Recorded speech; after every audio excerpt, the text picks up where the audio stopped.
The Andy Pollin Show. We got to go after this with everything we got, thinking they're going to come with everything they got. I'll start off by saying I'm bored, I'm broke, and I'm back. The Andy Pollin Show on ESPN 630 starts right now. Oh, it was a big yakking day for front offices yesterday. We heard from the general manager of the Commanders, and Adam Peters, and the president of the Wizards, and Michael Winger.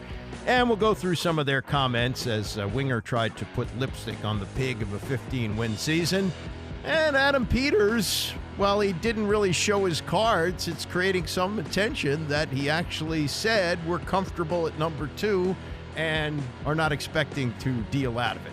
Whether that's news or not, some have made it some news. Also, we'll take a further look at this flap over the 4 quarterbacks coming in, 22 prospects taken to TopGolf. Oh, my God, they didn't get the individual attention that they needed. I mean, social media, what it does to a story these days is remarkable. And we'll go through all of that. Also, we got Defenders preview as the Defenders are playing at Birmingham tomorrow night. That game is going to be on Fox as they go for 3-1 on the season. I believe, if I'm not mistaken, they lost only one game last year in the XFL. Now it's the 2 leagues combined, the 2 spring leagues, the USFL and the XFL, to become the UFL, and looks like Washington's got another good team this year. So Graham had a nice conversation with the kicker and some insight into what the rule change on kickoffs in the NFL is going to mean, because last year the XFL had something like that, and surprisingly, the NFL has adopted it. And here's a guy who has kicked in a bunch of camps with various teams, bounced around the NFL, and has been in the XFL and now the UFL. And he'll give you some insight on that later this hour. This TopGolf event where they brought the 4 quarterbacks who could possibly be taken. That's May, Daniels, and Drake May and Michael Penix.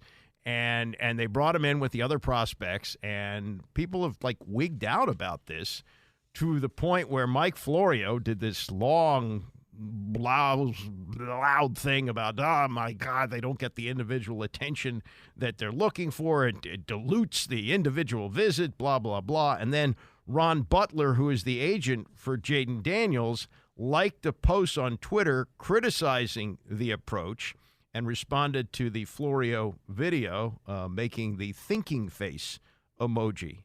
We don't know exactly what that means, but here's what's happened. Because of that, there is now widespread speculation that Jaden Daniels doesn't want to go to Washington, and that now Drake May has moved up as even money to be taken by the team. It was for a couple of weeks, and early on in his draft analysis, Mel Kiper said that Jaden Daniels was going to go number 2 to Washington.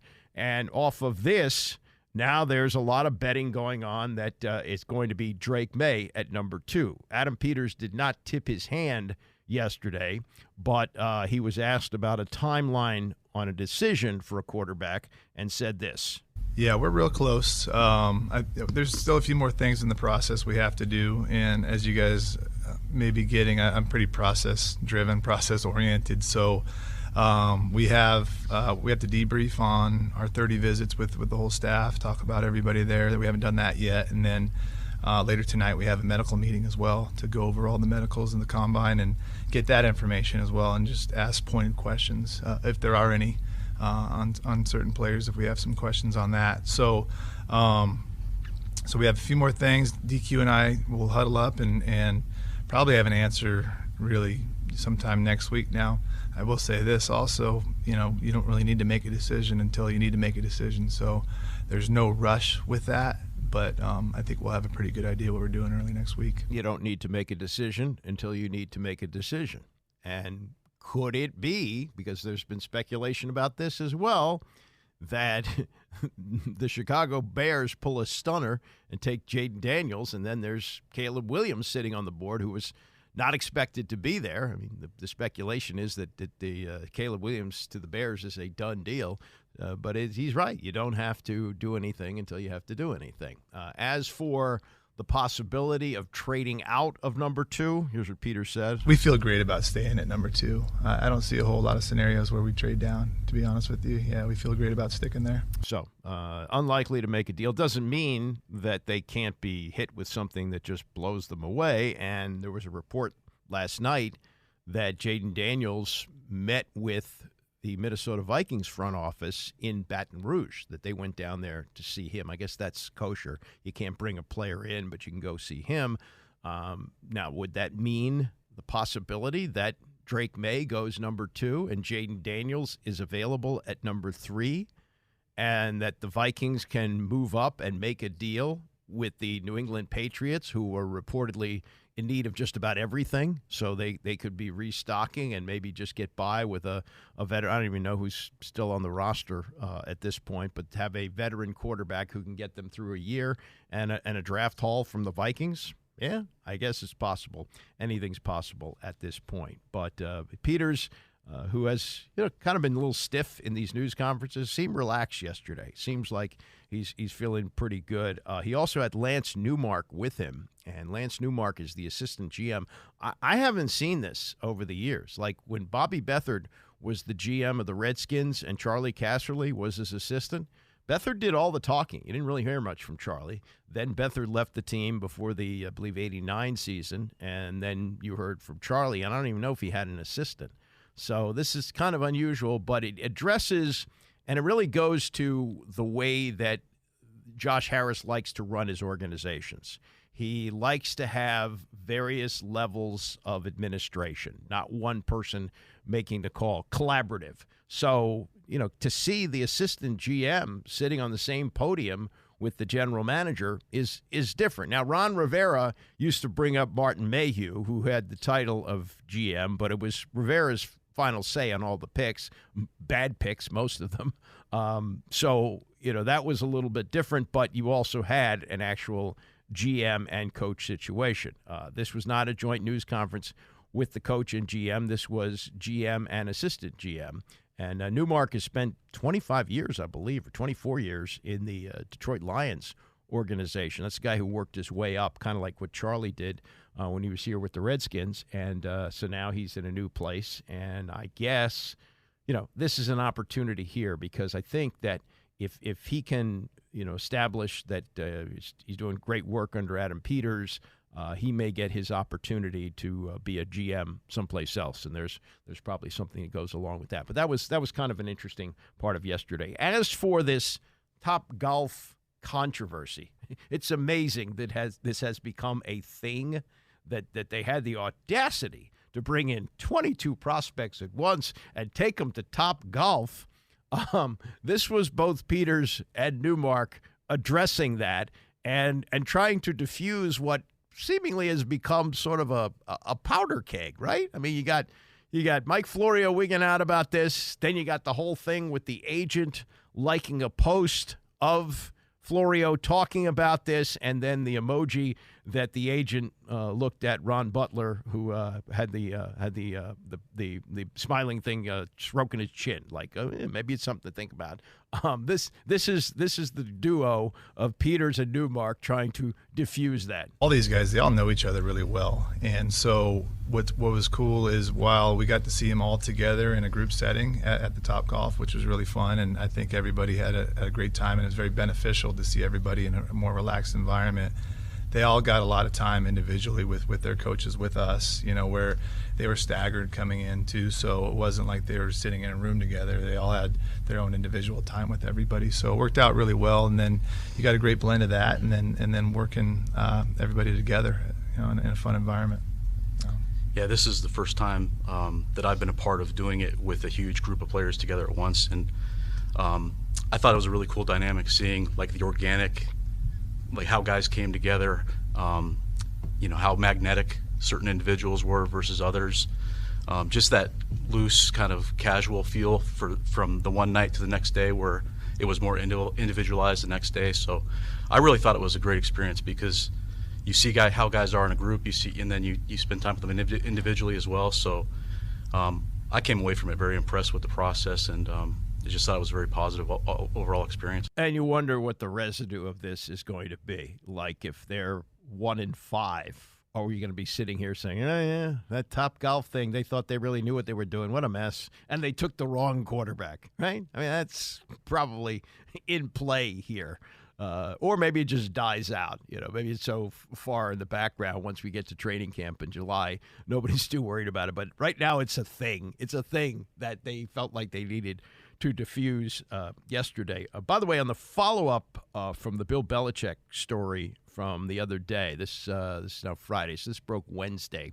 It was a story that dropped from Don Van Natta and Seth Wickersham, two great investigative reporters for ESPN, and Jeremy Fowler, who covers the league, and they wrote about how Bill Belichick was left out in the cold in the hiring cycle, including the Atlanta Falcons, who brought him in for 2 interviews, and he was apparently stunned when Raheem Morris got the job, and the most explosive part of this was Arthur Blank, the owner of the Falcons, calling Bob Kraft, owner of the Patriots, who said you can't trust Bill Belichick. It's like, ooh.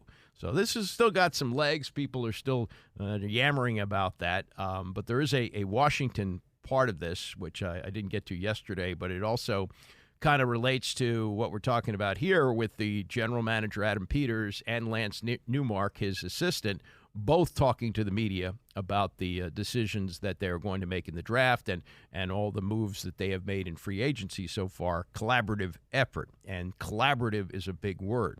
And this is what was written in the ESPN story on Wednesday about the Washington possibility of Bill Belichick winding up here.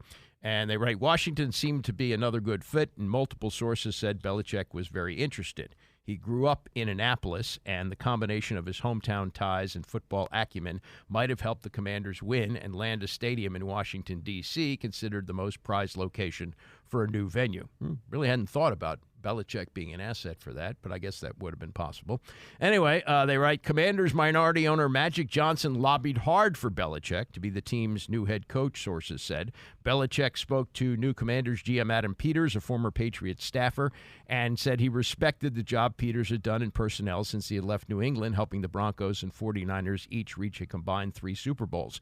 However, principal owner Josh Harris, who had spoken privately with Kraft about Belichick, told Confidence in early December that he respected Belichick but wasn't going to hire him. He wanted the same leadership structure that he has with the Philadelphia 76ers and New Jersey Devils, a strong general manager over a head coach. Harris's hiring of the 44-year-old Peters as the GM before he looked for a coach was a big tell that Belichick was not a fit, a decision that Johnson endorsed, meaning Magic Johnson. A source close to Belichick said the coach had questions about working in a strong GM system. Washington decided to hire Cowboys defensive coordinator and former Falcons head coach Dan Quinn, the victim of the Patriots' 28-3 Super Bowl comeback, had a job. The primary architect of that historic victory did not.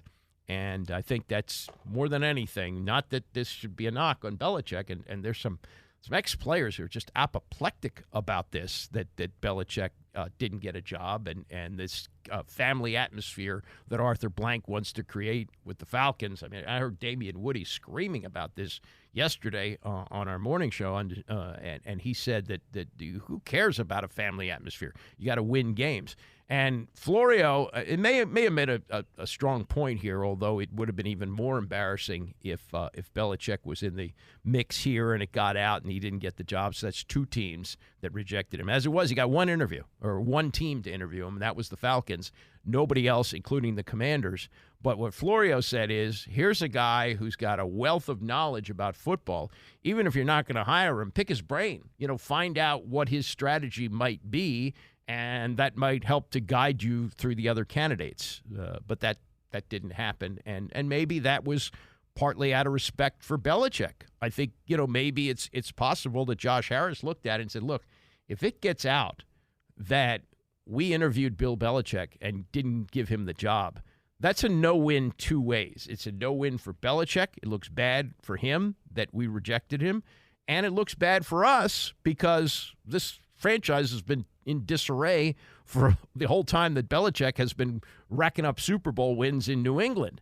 And we don't want to tell the fan base, we're too arrogant. We don't want to have a guy who's had that much success.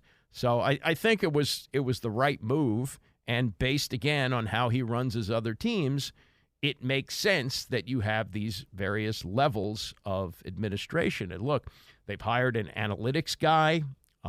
They have now hired a director of football operations. I'm not exactly sure what all of his responsibilities are going to be, but they believe in a lot of levels of management.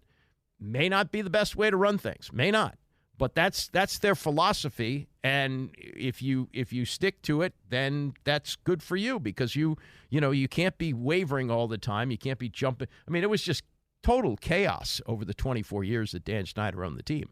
These guys have a plan. Now, you can look at his other teams and say, well, how many championships have the Sixers won under the ownership of Harris? How many Stanley Cups have the Devils won under the ownership of Harris? The answer is none. They haven't won any. So it's not like, they're the new owner of the Commanders is, I don't know, the former owner of the Lakers or whatever. We did have that once with Jack Kent Cooke, but I have no problem with this, and I think that the way the organization is shaping up now, it's such a breath of fresh air from the chaos that took place during the Snyder ownership. I'm not going to dispute anything they've done, including not talking to Bill Belichick. One other note on the stadium. Tom Lovero's got a column today. I guess the news part of this is that he has learned that district officials are making plans to create a stadium authority that would be used as a funding mechanism for the new stadium for the Commanders. Now, the city has already shelled out $515 million to Ted after that little romance that he had with Virginia. Tom says it could cost the city at least $1 billion for its share of a new stadium on the RFK site, the land owned by the federal government, which could be under control of the city. That's assuming that they change the lease terms, and that's in play too. That's on federal land, and it's not zoned for commercial, but they could change the terms of the lease, make it zoned for commercial, and then extend it 99 years. That's in play. He writes, it's not clear how much public money will be committed to a new Commander's stadium. Owner Josh Harris is involved in a battle with his Philadelphia business partners to build a new $1.5 billion downtown arena for his 76ers with no public money. So, money is always key in this, how it gets raised, and then you get the city council debating whether it should be paid out and so forth. There's also the possibility, as he points out, that they could build on the existing site, which has been pretty common in the NFL. The Giants and the Eagles built stadiums next to their old ones. I would say in both those cases, they were in ideal locations. The Eagles are in a great spot down there with where the Sixers play and where the Flyers play. That's a great complex down there. And the Giants, where they are, that spot that's incredibly accessible both by public transportation and getting cars in and out. So that's fine. I'm not familiar with Tennessee, but they built a new dome stadium, or are building a new stadium next to the current facility. The Bills, same thing, and the Bears have looked at sites outside of the city, but they're going to build the new one next to Soldier Field. So not be unusual, but this is different in that nobody really wanted it to be in Landover in the first place. This has been a bad spot for 27 years, right? From year one, we all said, Landover stinks. Too bad Jack Kent Cooke couldn't make a deal with the city. But he couldn't. He pinched Sharon Pratt Kelly on the tuchus, and things went downhill from there. All right, coming up, some yak from the front office of the Washington Wizards, having just completed a 15-win season. And, it's the job to do this, but you'll hear Michael Winger, the president of the team, try and put as good a spin as possible, although he's not running away from the record, but is giving you what he hopes is hope for the future. We'll get to that and more as we continue. It's the Andy Pollin Show, ESPN 630. The Andy Pollin Show on ESPN 630, the sports capital. We got a Tony Show on this Friday coming up at 11 o'clock, also in the next hour. This is fun. You remember when Randy Johnson hit the dove in spring training and just splattered the poor thing? The video of the feathers flying everywhere is an image that you can't unsee. And so he's tied up now with DirecTV in some kind of a promotion involving that. It's the, I guess, the 23rd anniversary, not a 25th anniversary or 20th. That's like the 23rd anniversary of the exploding dove. And he's got the backstory of that as he told it yesterday on the Dan Patrick Show. We'll get to that in the next hour.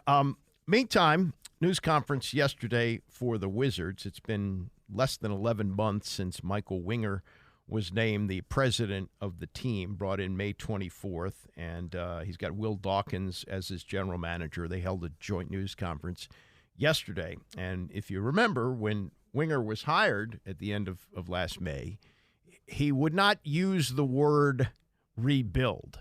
Now, he still had Bradley Beal and the contract, so if you got a player on a max deal and the only player in the league with a no-trade clause, it's kind of silly to be talking about rebuild since once again foolishly, Ted Leonsis the year before had decided that he was going to have a partnership with Bradley Beal, and the loyalty that he was going to show to Beal by giving him a no-trade clause in his contract would have superstars flocking to play here with him. It was such foolish strategy. It had to be undone by Winger and Dawkins, and they did. And look, it wound up being almost a complete teardown here. And at the time, you go, well, sure, this is what you have to do to be good. You got to be really bad for a while, and it's a rebuilding situation. Well, at this news conference to introduce them, they refused to use the word rebuild. After a 15-67 season, Winger was actually using the word yesterday at his news conference. We began the rebuild knowing that I used it. We began the rebuild acknowledging that it was going to be hard. It was going to be long. We were going to have to make some tough decisions and endure some tough days, some tough games along the way. Clearly, we did that. But eventually, we wanted it to start to feel like a new place for the folks that had been here, with higher standards, loftier expectations, and a heightened level of accountability and togetherness. And I think that a lot of you heard from our players the other day. I hope you heard some of their positive reflections in those areas. We acknowledged that the gains that we would make organizationally were very unlikely to show up in the box scores, very unlikely to show up in the standings. They would show up in how our players and our staff felt every day when they came to work. They would show up in their individual improvements, whether it was skill, leadership, performance, their physical health, their mental health, whatever the case may be. That it would show up in how their bodies respond to heavier minutes, how their bodies respond to injury, and importantly for us, whether the people that came into our building every day were enjoying being here. And again, you heard from a lot of our guys, and we heard from a lot of our guys over the last handful of days, and they registered that. And so from that limited perspective, we're proud of that. That's part of a prepared statement that Winger read to begin the news conference. Then he started to answer some questions. And what you're going to hear is Michael Winger throwing Wes Unseld Jr. under the bus without mentioning his name. You know, they made a coaching change in January where they moved up Brian Keefe from assistant coach to interim coach after Wes was told to get out. I don't know how much is left on his contract because they actually had just extended it, I think, before last season. So he's going to be paid for a while. What he's going to do in the organization, I don't know. But he's apparently not leaving the organization, but is no longer involved in the coaching. But this was Winger yesterday, and if I was Wes, I'd be a little bit pissed about this. But this is what he described was going on before he made the coaching change to move up Keefe in January. There were games that we didn't show up to compete, or we showed up to compete for 12 minutes or 24 minutes or whatever the case may be. And that's not what we talked about. It's not what we preach on a day-to-day basis. And it costs us a lot of games. And so on a going forward basis, that's just going to be one of the things that's going to make us better going into next season is a renewed focus on competitiveness, teaching it, coaching it, practicing it. Some encouraging signs on that front, particularly as it relates to the second half of the season. It is undeniable that we won only 18% of our basketball games. But in the second half of the season, we won 40% of our quarters and we won 40% of our halves. That's clearly not a whole game. but we're looking for signs. And those are really encouraging signs. I guess. As far as the players' view of this was Kyle Kuzma in his exit interview, and he kind of echoes what Winger said here about them being non-competitive with West Jr., though he didn't name West Jr., and gave a lot of credit to Brian Keefe for whatever happened in the second half of the season. They did put together a 3-game win streak, but they also won only 15 games, the lowest in franchise history. Here's Kuzma from his, what they call, exit interview earlier this week. We weren't very competitive as a group. That first half of the season, there were a lot of games where game was over at halftime, game was over first 6 minutes into the second half. And we started to compete, and that's the biggest thing, right? Competing, because everybody wants to win in the NBA, but there's only one winner every year, and there's 29 losers, right? So it's not really enjoyable to, just get your face kicked in every night, and game's over at half, and you're not playing in fourth quarters. So for us, I think he did a great job of just putting that competitive spirit in us and instilling it within a group setting. And, tough job to be an interim head coach. You can't really put your fingertips on everything because, we've learned something for a half a season, and, you can't just wipe everything out and go. You have to kind of just dummy things down and try to make it the best you can, and I think he did that. So they like Brian Keefe for whatever that's worth.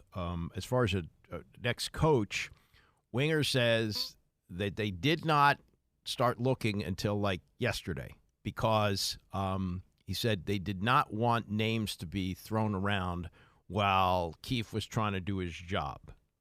That he said he didn't want to have names being leaked out and players looking over their shoulder and wondering who their next coach is going to be, so forth and so on. So they're going to look now. Look, it's for a veteran guy, it's not going to be a great job. It's probably somebody who's going to come in and be here for a few more years, maybe not a 15-win seasons, but probably non-playoff years. And all these guys that Winger says are buying into the program and so forth. Yeah, he's setting something here, which, hopefully new guys can come in and adapt to. But the reality is, it's just like Chuck Noll when he took over as coach of the Steelers in 1969 after a 1-win season. He said, I'm sure you all are nice guys, but you're not going to be here because we need players who are better than you. And Kuzma's maybe a guy who stays around. He's already got a championship ring with the Lakers, but he was on the block at the deadline, could have been dealt to Dallas. He didn't want to go. I don't know what that says. Maybe he likes it here, getting all these shots and scoring all these points, and maybe with the ring in the bank, he doesn't feel like he has to go out and win one, though he was far from the most visible player of that Lakers championship team with Anthony Davis and LeBron, the bubble team, the team that won during the pandemic. But he's here, and I also read that he's opening his own restaurant, which, I don't know. First of all, opening a restaurant is a risky proposition to begin with. And if you're Kyle Kuzma, the one guy who might have some trade value down the road, and you don't have a no-trade clause in your contract, it's not like they can ask you whether you'd like to go or not. They can deal you. It does seem like an odd move to make, but good for him. He's investing his money. He may not be investing it wisely, but he's investing his money. Then there's this that came up, and I don't know how to feel about this because Jordan Poole, remember, he was the one that was punched by Draymond. Draymond, he's a hothead, and maybe you blame it more on Draymond. He was bad in the middle of the season, got benched, looked better at the end of the year, and Winger was asked about the Jordan Poole season, the season of the slump, and he got downright emotional about this. Again, this is Michael Winger on the ups and downs of the year that Jordan Poole had after coming here in the trade that sent Chris Paul to Golden State. He's an incredibly introspective and kind person. I don't know if you've had a lot of time to spend with him, but the Jordan that sort of generally gets written about and the Jordan that exists behind a pair of spectacles are two different people. He loves talking hoop. He loves it. And he's a really smart kid. And so like he knew what he was going through early in the season. And he just kept telling us like, I'm going to put in the work. I'm going to do the work. I'm going to do the work. The work will pay off. The work will pay off. And, you know, he was taking darts and bullets and everything else throughout the course of the season. He just ignored it. He ignored it better than I did, quite frankly. He just kept saying like, I'm going to work, and the work will pay off. And to your point, I mean, I'll be damned, but he had a long slump, and it was hard for him. It was hard for us to watch, not as objective observers, but as people who couldn't just like reach in and like fix a problem for him. But he came through because he's a worker, he's a gamer, he's a hooper, super high character basketball player. And it's just, you know, sometimes guys will surprise you by the amount of work they put in and how it pays off, and he did that. It was moving to watch him sort of come out of what he went through early in the season. Moving. Okay.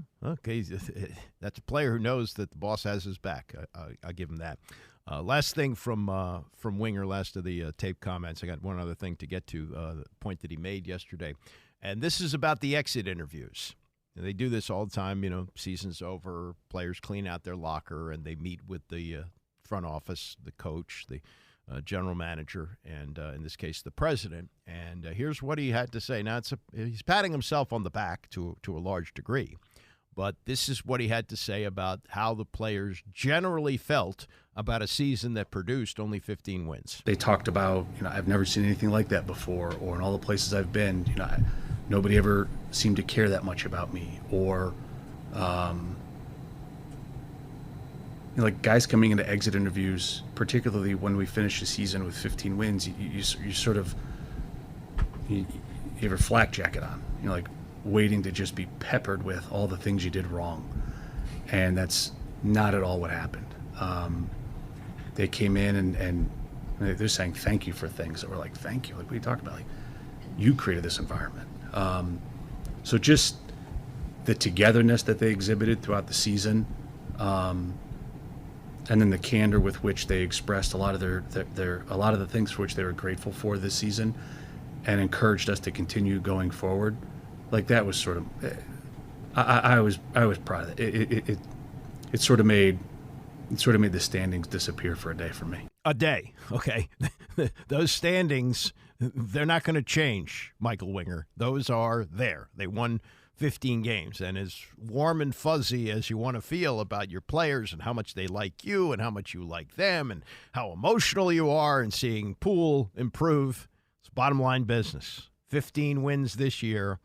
If you produce a season like that next year, nobody's going to feel warm and fuzzy about it. You're going to have to show some pretty significant improvement. Now, Winger did say this, and I guess, you know, people who come from other situations into what was a mess here, you know, always feel like, I can clean that up.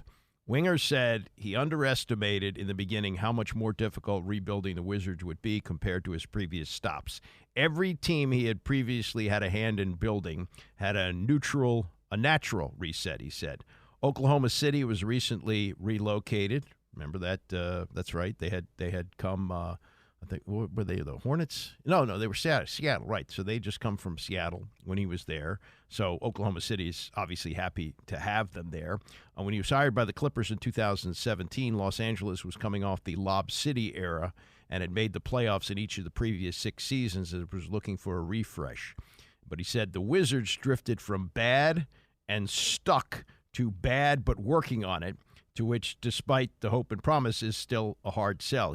He said, quote, it doesn't feel like a reset of a cycle, and I sense now just the fan difficulty. They've been extremely supportive. I think he means the people that show up at the games. I think if you look at the television numbers and the overall feel of sports fans that you talk to in the area, there's a lot of apathy But he says, the fans have been starving for longer than other places I have been. I am now appreciating how that can feel. And, of course, we just have to own that. It's not like we can just ignore it. Yeah, I mean, what have they been celebrating in recent years? The Big Four with Gilbert Arenas, who destroyed the team, and Antoine Jameson and Caron Butler, who went all the way to the second round of the playoffs. That's all there's been here. So, yeah, it's pretty barren, and it's been barren for 45 years.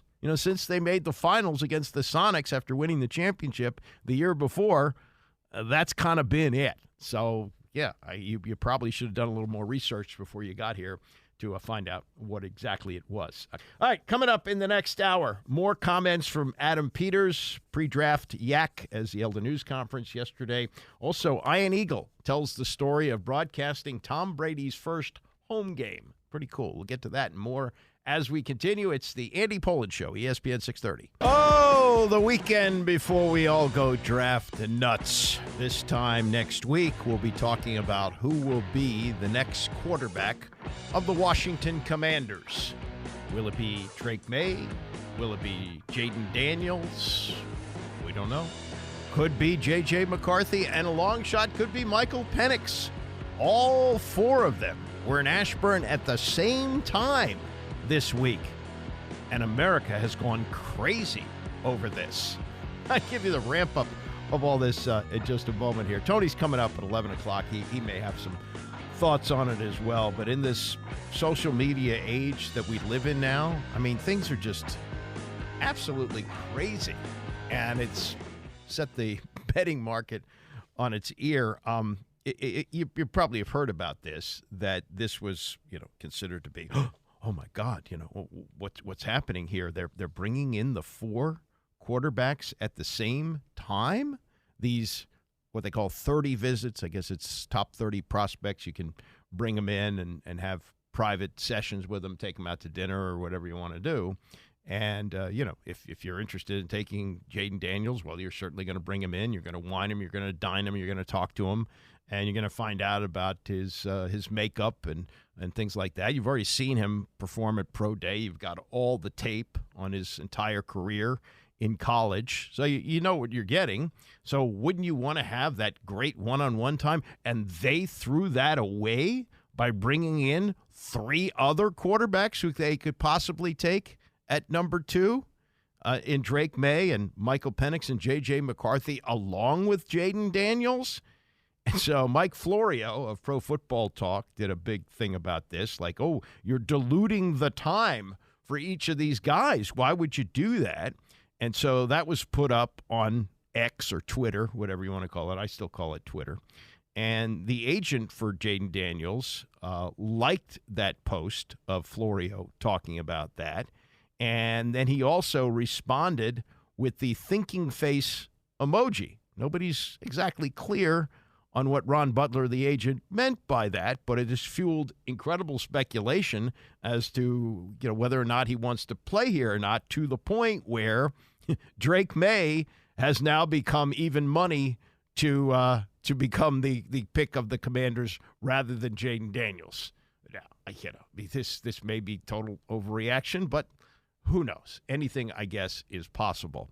But anyway, yesterday, Peters, whether he's going to take Drake May or whether he's going to take Jaden Daniels or somebody else at number two, he is saying that he's not moving off that spot. We feel great about staying at number two. I don't see a whole lot of scenarios where we trade down, to be honest with you. Yeah, we feel great about sticking there. Doesn't mean there won't be one scenario that entices him. And again, the report was that Jaden Daniels had dinner in Baton Rouge last night with the front office of the Minnesota Vikings. The Vikings are at 11. They need a quarterback with Kirk Cousins going to Atlanta. Would they be interested in trading up? Could they offer enough? He said, I don't see a whole lot of scenarios. Didn't say I don't see any scenario or there's no scenario possible that we'll trade out of it. He just says, I don't see it right now. So take that for what it's worth. And look, we play this game every year, right? And we call it, it's kind of like liar's poker. Who's saying what, and does he mean what he says, and blah, blah, blah, blah, blah. I think the more important part of the not just this draft, but any draft, and if you look at the success that the San Francisco 49ers had under Bill Walsh It was in volume in the middle rounds of the draft. Yes, it was both lucky and smart to take Joe Montana in the third round, but they got a lot of other good players in the mid rounds of the draft. And you may, find that nugget at the top, which changes your franchise. You get a Peyton Manning, you're set for forever. And if you get really lucky and you get a Tom Brady in the sixth round, you're set forever. But reality is that you got to get a lot of good players around them, and you get them in those middle rounds. And so they're going into this draft with 9 picks, only 7 rounds of the draft, but they got multiple picks, and they got 6 picks in the top 100. And so yesterday at this news conference, where, by the way, it wasn't just Adam Peters, the general manager of the team. He had Lance Newmark, who is the assistant. This is very unusual. I don't think I've ever seen this before, where the general manager will bring his assistant up there. We've had dual news conferences in the past with Ron Rivera and Martin Mayhew, where Mayhew is the GM and Rivera is, well, the grand poobah. And they're giving their opinions on the draft, but we haven't seen this. We haven't seen where the assistant GM. I don't even know what Mayhew's role is with the team. Is he going back to being more of a scout now with Newmark getting? I mean, this would seemingly put him over Mayhew. Otherwise, you would have seen Peters sit up there with Mayhew, and they have worked together before, so there is that. But either Martin Mayhew has been severely demoted. Maybe he's okay with that. I don't know. But he has, as far as I know, not been booted out of the organization. And this was Newmark along with Peters. And the question about having all those picks, the 9 picks this year, the top 6 and or 6 in the top 100, and the question of that being an overall strategy going forward in future drafts. It's people evaluating people. So, I would love to sit here and say we're going to go 9 for 9. I hope we do. I have great confidence that we will, but there's a slight chance we won't. And so I say that I'm joking, but there's a lot to that. Having 9 picks really gives us that, where they say you have more swings, or however you want to put it. So we're very fortunate to have that. Yeah. Yeah, I think it's all situational, honestly. There's times where somebody is really jumping out at you as being available, and there's times where you're like, man, there's nothing feels right here, and it might make more sense to go back and take some extra swings later. So I really think, for me personally, it's always situational. It's not like a steadfast philosophy. Yeah, but here's the thing about having extra picks. The extra picks, it allows you to go up if you need to. You got less to work with if you want to move up. And look, Hall of Fame GMs will trade picks for the next year. Bobby Beathard did this several times. If he really liked a guy in the second round, he'd trade the following year's first-round pick to do that. Now, he whiffed on a few of those, and he whiffed big on Torrey Nixon, who was a white cornerback who I don't think even played here. I think they traded him before the season even started. But that didn't work out. It was a second-round pick, and they gave up a future number 1 to get him. That'll happen. But the more, as they say, draft capital you have to work with, I think that's a good thing. Now, as for what they're going to do with that number 2 pick, that's assuming that they hang on to it. As he was asked, Adam Peters, the pressure of dealing with that. The word pressure. I mean, how do you kind of embrace that, and do you see that in this situation where you hit this out of the park, huge for the franchise, it could go the other way as well? Yeah. Do we look stressed? There is a lot of pressure, and it's great responsibility, and we take this very seriously, and that's why we've been working tirelessly on this and turning over every stone, and we want to do this obviously for this organization, but for this region, for this fan base, and for the men, the coaching staff, and the players on the field to get this right. So it's great responsibility. With that comes pressure, but that's what we signed up for. Yeah. So, if you don't have that pick, there's even more pressure to find a quarterback. So you're going to be sitting here with all but one of the top choices available to you. So, yeah, and if you don't get it right, you'll survive that. But if you're back at that point in the draft next year and you don't get it right again, there's going to be somebody else to make that decision. That's just the way it works. Last thing on this, and this is a question asked by Tom Lavero about the quarterback scouting and basically how long Adam Peters has been focused on the quarterback position. Before you even took this job, at the end of this college football season, did you have a quarterback that you liked the most? And if so, has that changed? That's a great question. No, because before I took this job, we weren't really scouting quarterbacks, especially top of the draft quarterbacks, really hard, because we had Brock Purdy. I was with San Francisco, as you know, Tom, and so we weren't. In our job, and what Lance's job will be, you have to really prioritize your time. And there's a lot of things that you have to do besides just college draft. There's free agency, there's managing people, there's a lot of different things. So I tried to, over my, I think, 7 years there, I learned that I need to focus my energy on things that will be great for the team. And so spending a ton of time on the first round quarterbacks wasn't something that I did. I really wish I would have done that a little bit more. Didn't know that this was going to happen, but so really didn't dig into this group of guys as much as I would have liked to. I knew who they were. I'd watched them, but I hadn't done the full workup and evaluation like I had done at some other positions. So really came in with a clean slate and was extremely impressed with a lot of the quarterbacks in this class. Lance Newmark did not jump in on that. That's the assistant GM. And he's been in Detroit. And you could say, well, they were in the same boat with Jared Goff, but it really hasn't been until like the last 2 years that they recognize that Goff is their future. It's possible he's been studying the draft even more. They got a whole scouting staff. And, I think that they've had plenty of time to make a decision. He said he wishes he would have focused more on the quarterbacks, going into the draft this year or the past college football season. Because when did he get here? He got here in January, right? Isn't that when they made the changes right after they fired Rivera? So there's that. And still got another few days, and things could change. And maybe this thing with the agent for Jaden Daniels is a thing, and maybe Jaden Daniels, because he was brought in this cattle car of quarterbacks, that he doesn't feel like he was respected enough. Maybe there's that. Who knows? As they say in our business, we'll have to see how it all plays out. Thursday night, we start the draft. Jaromir Jagr. Remember Jaromir Jagr? He came here, God, it's got to be about 20 years ago? Yeah, I think so. I think it was maybe more. He had played 11 years with the Pittsburgh Penguins. And if you don't remember the story, Ted Leonsis had opened up his big yap about how he was going to sign a big free agent, a big-time free agent. And the free agents that were available that year, I think it might have included both Jeremy Roenick and Brett Hull. They may have been among the names. There are probably a couple other I'm missing there. They didn't come here. So he wanted to get Jaromir Jagr, who was with Pittsburgh.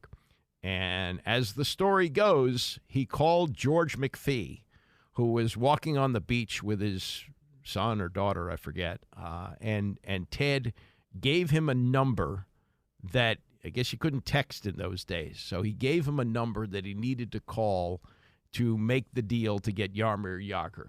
And as the story goes, McPhee wrote the number in the sand, but begrudgingly. Like, he didn't want this guy, and he turned out to be a bum here. You know, he was highly paid, and there was an incident. McPhee told me personally, and Steve Zabin, we were doing a show years ago, told us personally, yeah, there was a shift where he refused to get on the ice. And a major disappointment. They unloaded him as they started their rebuild right before the Ovechkin era began.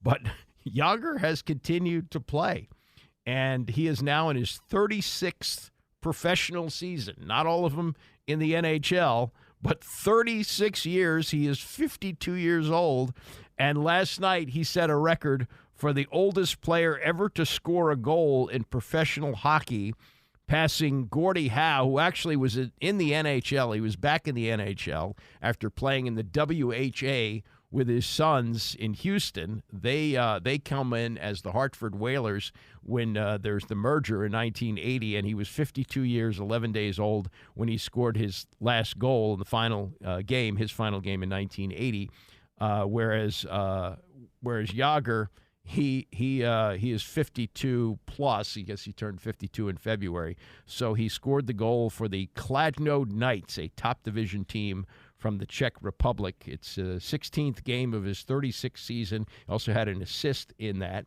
And he had taken some time off because he had gone to Pittsburgh for the team to retire his number 68 in February. He had played 11 seasons with them, winning the Cup in 91 and 92. So he's back with the team, which he started with as a teenager. So, 36 years ago, back in the 1980s. Just absolutely incredible when you think that a player, now it's, you can look at the competition, but I'm sure it's good. I mean, there are players playing in that league are coming over to the NHL, and at 52, still getting it done. That is absolutely incredible. And for a guy who looked like he basically quit on his career when he was here, and I thought, once they unload him here, and that was 16, 17, 18 years ago, whatever it was, I thought that's the last we'll hear out of Jaromir Jagr, but he keeps on going, and good for him. You got to keep yourself in incredible shape, and at 52, to get out there on the ice and compete with players who are young enough to be his sons, not quite grandsons, but sons, well, maybe grandsons. Could you have an 18-year-old grandson when you're 52? I guess it's possible. I don't know. That's amazing. If you don't know the schedule, by the way, for the Caps, that came out late last night. So they're playing Sunday at 3 o'clock. That's the opening game of the series in New York. They'll play Game 2 on Tuesday. Then you got extended days off. So you're going to be off Wednesday, Thursday, and then Friday they're going to play Game 3 of the series, and then Game 4 would be Sunday at 8 o'clock. So it's a Friday night game at 7 here, and then a Sunday game at 8 o'clock. And I guess if it goes 5, I believe it's the following Tuesday that they would play Game 5, and that's, I think, as far as they've gone on the schedule. But we got a little more clarity on what's going to happen in that series, and it starts at 3 o'clock on Sunday afternoon in New York. Another draft story here. This was in USA Today. Nate Davis wrote this, and he's got his lists of the number one busts of all time. I have felt that it was Jamarcus Russell who went number one to the Oakland Raiders in 2007 as they passed on Calvin Johnson, Adrian Peterson, Darrelle Revis, among others. And to me, if you're the first pick of the draft and you flame out as badly as he did, that would make you the biggest bust of all time. The way Nate Davis looks at this, he's got other circumstances that lead him to come up with Ryan Leaf as the number one bust of all time. He, of course, went number 2 in 1998 after Peyton Manning. And why he says Leaf is the biggest bust, some might say, well, it's in contrast to Manning, who became one of the greatest of all time. No, he says it's what Bobby Beathard had to give up to move only from 3. They were at number 3 going into that draft, but they knew that they could not get the quarterback they wanted because the Cardinals would have taken him. So to move from 3 to 2, they gave up a second-round pick that year, their number 1 pick the following year, plus Eric Metcalf, who was a very good player, and Patrick Sapp, just to move up one spot to take Ryan Leaf. So in that regard, he says that's why Leaf is number 1. He's got Tony Mandarich number 2. That was 1989 when Troy Aikman went number 1 to the Cowboys. They passed on Barry Sanders and Deion Sanders. So that's why they would say that that's an even bigger bust than Russell, although, choosing between Calvin Johnson, Adrian Peterson, Darrelle Revis, that's some pretty good talent there that they passed on. So he's got Leaf number 1, Mandarich number 2, Jamarcus Russell number 3. He's got Jeff George number 4, and that was 1990. It's because of what they gave up to get him. They traded Chris Hinton, who was a Pro Bowl tackle, Andre Rison, who was a very good wide receiver, and their number 1 pick the following year. They gave up that to Atlanta to move up into the number 1 spot. The 5th worst bust, according to Nate Davis, Trey Lance. Well, that story is not fully written, but he did go number 3 to San Francisco in 2021, and they gave up 3 first-round picks to get him. So he's factoring in what it took to get up to get that pick. He's got Robert Griffin III at number 9. Griffin had a spectacular rookie year, but because of the trade where they had to give up 2 first-rounders and a third-rounder to move up 6 spots, he's got them. He's got RG3 as number 9 on the biggest bust list, and he's got Chase Young at 9B. So he's got 2 guys from Washington in the top 10. That tells you something about their drafting. They, of course, passed on Justin Herbert to move up to or to stay at number 2 and take Chase Young, who right now looks to be a bust. They've got Heath Schuler at number 36. Yeah, you'd have to look at the full list, but way down at 36. He was the number 3 pick in 1994. And then to round out the top 50, he's got Blaine Gabbert, who went number 10 to Jacksonville in 2011. Jake Locker, he's got him at 50A. He went number 8 in 2011 to Tennessee. And Christian Ponder at 50B, who went number 12 in 2011 to Minnesota. So that was a bad quarterback draft in 2011. He does not have Michael Westbrook in the top 50. I would certainly put him in the top 50. He was number 4 overall, had one decent year when he caught 65 passes, but was a bad guy on the field and a bad guy off the field. That's my 2 cents. All right. Weekend coming up. Tony's coming up next, and I will see you back here on Monday morning starting at 9 a.m.